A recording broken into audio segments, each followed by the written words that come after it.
क्या आप जानते हैं आत्मा को सबसे पहला जन्म किस योनि में मिलता है और उस आत्मा को मनुष्य की योनि पाने के लिए कितनी मुश्किलों का सामना करना पड़ता है? आखिर कब मिलती है मनुष्य की योनि जान लोगे तो रोंगटे खड़े हो जाएंगे।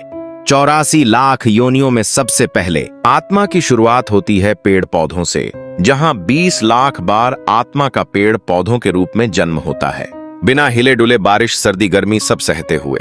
और इसके बाद आत्मा जाती है जलचर योनि में, कभी मछली कभी कछुआ। यहां 9 लाख बार जन्म लेना पड़ता है। लेकिन इस जीवन में हर पल डर है।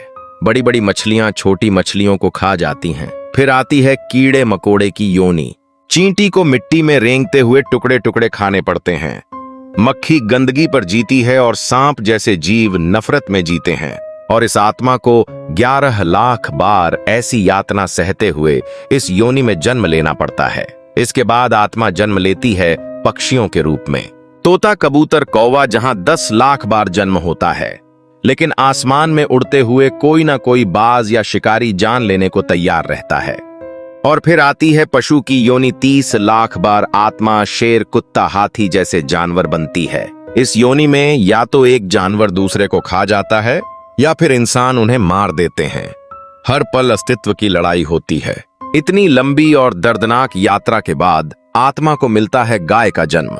गाय का जीवन पुण्य से भरा माना जाता है और इसे बहुत ऊंचा दर्जा दिया जाता है। और गाय के इस जन्म के बाद मिलता है आत्मा को मनुष्य का जन्म।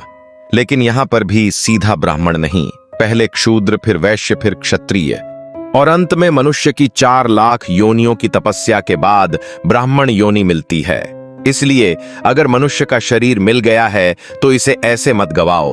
अच्छे कर्म करो ताकि इसके बाद दोबारा इस भयानक चक्कर में ना जाना पड़े। भगवान श्री हरि विष्णु के लिए लाइक और कमेंट में जय श्री हरि जरूर लिखें।